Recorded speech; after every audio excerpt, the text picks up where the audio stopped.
नमस्कार. मी श्रीकांत वाटवे. नर्मदा परिक्रमेबद्दलचा माझा जो आता व्हिडिओ करायचा सगळा प्रोग्राम आहे त्याच्यापैकी हा पुढचा व्हिडिओ आहे. हा व्हिडिओ भोतकडून 7वा असावा. आता या व्हिडिओमध्ये आम्ही जे भेड़ाघाटला उतरलो होतो ते सकाळी भेड़ाघाटला उतरून नदीमध्ये जाऊन नर्मदेचं दर्शन घेऊन पूजा करून तिथून आम्ही सकाळी निघालो आणि आम्ही ॲक्च्युली भेड़ाघाटहून अमरकंटकला येणार होतो आणि आम्ही जबलपूरमध्ये एखादी गोष्ट बघून पुढे यायचं असं ठरवलं होतं.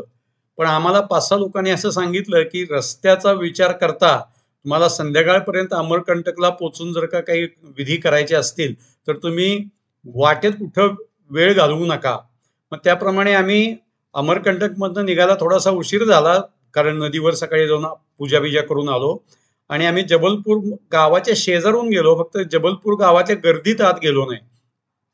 बरं, आम्हाला नर्मदा ओलांडायची नव्हती कुठेही, त्यामुळे आम्हाला रोड असा घ्यायचा होता की जिथे चुकून सुद्धा नर्मदा नदी ओलांडली जाणार नाही. म्हणून मग आम्ही शहादोल राजेंद्र ग्राम या मार्गाने आम्ही अमरकंटकला गेलो. अमरकंटकला पोचायला आम्हाला साधारण संध्याकाळचे 3 वाजले होते. म्हणजे आम्ही सकाळी 9:30-10ला निघालो होतो आणि आम्हाला 3 वाजले होते. म्हणजे तुम्ही रस्ता आणि सगळा विचार करू शकता कसा होता. वाटेत फक्त एका ठिकाणी आम्ही थोडंसं जेवायला किंवा नाश्त्याला थांबलो एवढंच. बाकी सगळा रस्ता कंटिन्युअस ड्रायव्हिंग मध्ये होता. आता रस्त्यानं आम्ही तिथं पोचल्यानंतर म्हणजे नदी ओलांडायची नाही हे प्लॅन करत आम्ही तिथं पोचलो आणि गेल्यावर आम्ही तिथे एक गाईड केला. तो जो गाईड होता त्यानं सांगितले की अरे आप काफी दूर के रोड से आ गए. म्हणलं क्या हो गया भाई? तर तो म्हणला की जबलपूरमधनं एक नदीच्या काठेनं एक रस्ता आहे आणि त्यानं लोक येऊ शकतात म्हणजे येतात. पण म्हणलं आमच्या वाहनासाठी कसं आहे तो आम्हाला माहित नव्हतं. तर तो म्हणला वाहन सुद्धा आलं असतं. अर्थात रस्त्याची क्वालिटी त्यालाही माहित नव्हती, पण तो एक रस्ता होता जो आम्हाला घेता आला नाही. मग आम्ही संध्याकाळी पोचल्यानंतर आम्ही लॉजमध्ये किंवा ते जे काही आम्ही तिथं बुक केलं होतं तिथं सगळं सामान ठेवलं आणि तिथून चालतच आम्ही नर्मदा उगम कॉम्प्लेक्स असं एक प्रचंड मोठी एरिया आहे त्या एरियामध्ये गेलो. ते वाटेमध्ये काही आश्रम आहेत ते बघितले. त्याच्यानंतर काही कुंड आहेत साईडला ती बघितली. म्हणजे जेणेकरून नदी क्रॉस होणार नाही याची काळजी घेत जेवढं काही आम्हाला बघता येत होतं तेवढं सगळं आम्ही बघून घेतलं आणि ते बघून झाल्यानंतर मग आम्ही म्हणजे मेन टेम्पल कॉम्प्लेक्समध्ये गेलो. त्या टेम्पल कॉम्प्लेक्समध्ये गेल्यानंतर आरतीला थोडासा वेळ होता. मी आरती अटेंड 100% केली. आरतीला वेळ होता आणि तिथे एक हत्तीचा पुतळा आहे. तर असं म्हटलं जातं की जो फिट माणूस आहे तो हत्तीच्या पुतळ्याच्या खालून जाईल. मी काही प्रयत्न केला नाही, माझ्या पायामुळे शक्य नव्हतं. पण एक थोडीशी जाड अशी बाई होती ती आतमध्ये घुसली होती आणि तिला प्रयत्न करत होती पलीकडे यायची. तिला येता येत नव्हतं. मग इथल्या पुजाऱ्यांनी नर्मदे हर म्हणा म्हणून सांगितलं. मग ती नर्मदे हर म्हटली आणि ती हत्ती घालून पलीकडे आली. मग आमच्यापैकी 3-4 आराम के साथ क्रॉस केलं. पण मला काही करायचं नव्हतं कारण माझ्या पायामुळं मला ते बेंड करणं शक्य नव्हतं. हत्तीचा तो जो स्टॅच्यू आहे ती जागा फार मोठी नाही आहे. मग त्याच्या तिथं पलीकडे एक त्यांनी लाईन मारून ठेवलेली आहे. ती जी लाईन आहे ती लाईन अशासाठी आहे की नर्मदा नदी क्रॉस होता कामा नये, तिचा उगम क्रॉस होता कामा नये, प्रवाह क्रॉस होता कामा नये अशा पद्धतीनं मारलेली आहे. त्याप्रमाणे आम्हाला गाईडनं सांगितले की तुम्ही तिकडे जाऊ नका.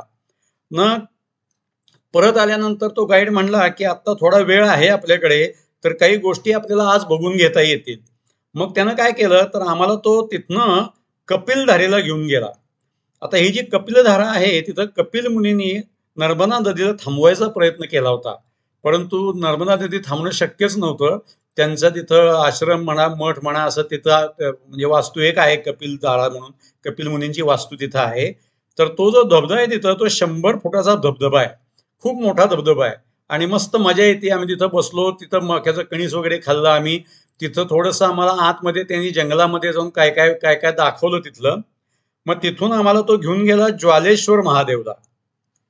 आता ज्वालेश्वर महादेव जे आहे त्याला असं म्हटलं जातं की जर का तुम्ही ज्वालेश्वर महादेवला गेलात आणि तिथं जर का पाणी नर्मदेचं अर्पण केलं तर तुम्हाला जे बाकी सगळीकडे आपण पाणी एक्सचेंज करतो वगैरे हे सगळं करायची जरूर नाही आहे. त्याप्रमाणे तो ज्वालेश्वर महादेव जो आहे तो ज्वालेश्वर महादेवचं दर्शन घेतलं आम्ही. ते झाल्यानंतर मग तिथून तो आम्हाला अमरेश्वर महादेवला घेऊन आला. तिथंच जवळ आहे. अमरेश्वर महादेवमध्ये 12 ज्योतिर्लिंगाच्या प्रतिकृती केलेल्या आहेत.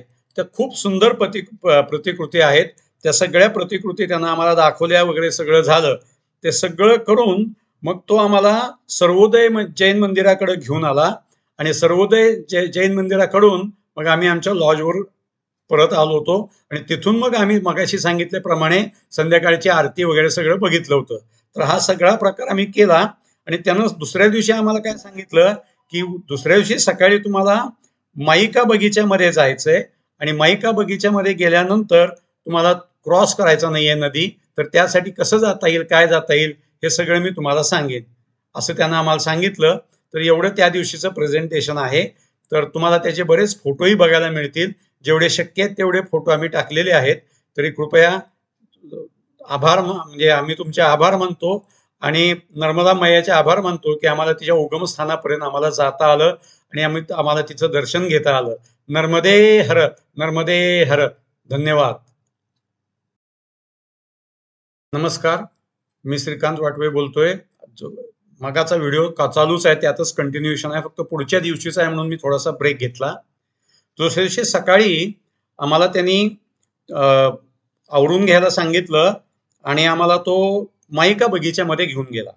आता माईका बगीचा जो आहे त्या माईका बगीच्यामध्ये जाण्यापूर्वी त्यांना आमच्या दोन्ही गाड्या ताब्यात घेतल्या. आमचा ड्रायव्हर क्रॉस करणार नव्हता दुसऱ्या गाडीचा, माझी गाडी त्यानं ताब्यात घेतली आणि दोन्ही गाड्या पुलावरनं पलीकडे नेऊन ठेवल्या. म्हणजे बेसिकली आम्हाला जिथपर्यंत त्यानं गाडीनं नेता येते तिथपर्यंत नेलं आणि तिथनं दोन्ही गाड्या परत घेऊन जाण्याची व्यवस्था केली त्यानं. आणि तो म्हणला की तुम्ही नदीच्या पलीकडनं येणार आहात तर तिकडनंच गाडीत बसा आणि जावा. सगळं गाडीत सामान भरून वगैरे घेतलं होतं आम्ही, त्याप्रमाणे आमच्या गाड्या ऑलरेडी गेलेल्या होत्या. मग आम्ही माईका बगीच्यामध्ये गेलो. माईका बगीच्यामध्ये अशी परिस्थिती आहे की नदीचा उगम जो आहे आणि त्याचा प्रवाह जो आहे तो क्रॉस न करता तुम्ही डायरेक्टली पलीकडच्या म्हणजे काय म्हणूया आपण पूर्वेच्या कडून नदीच्या मुखाकडून तुम्ही येता. आल्यानंतर तिथं पूजेची वगैरे सगळी सोय आहे. तिथं तुम्हाला पाणी बदलायचं असतं, पाणी नवीन घ्यायचं असतं. तिथं पूजा करतो आपण, तर ती पूजा केली. सगळं म्हणजे सगळे जे काही तिथं रिच्युअल्स करायची होती ती सगळी आम्ही कंप्लीट केली. तिथं जवळजवळ आम्हाला 1 ते सव्वा तास लागला. हे सगळं करत असताना कुठेही क्रॉस होणार नाही याची त्याने आम्हाला काळजी घ्यायला सांगितली. मग ते सगळं झाल्यानंतर आम्ही दक्षिण तटावर आलेलो होतो.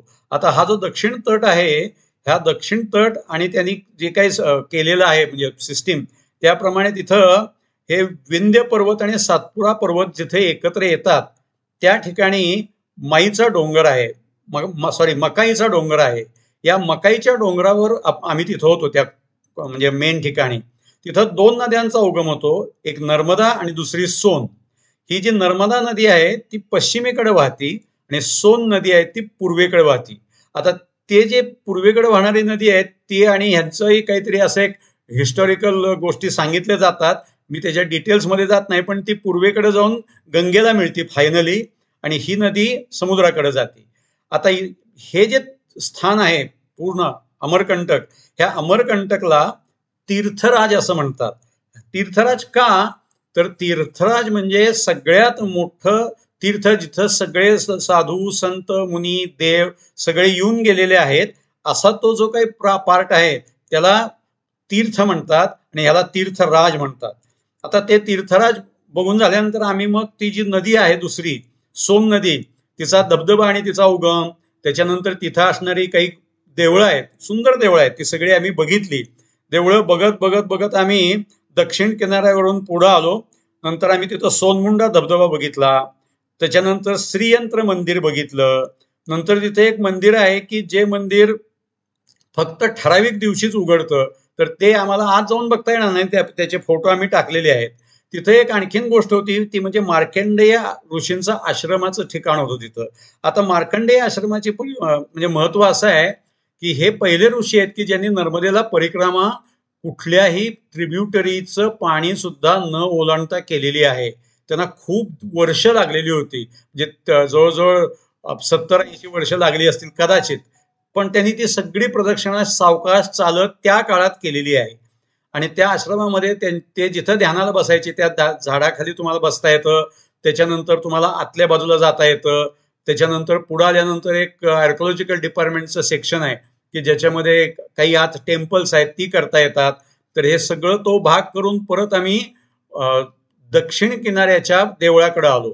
तिथं आल्यानंतर मग आम्हाला पाणी बदलायचं होतं परत.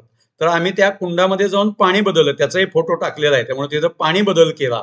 पाणी बदलून झाल्यानंतर बाहेर पडलो आणि त्याच तटानं पुढे जात असताना आम्हाला कन्यापूजन अमरकंटकमध्ये करायचं होतं.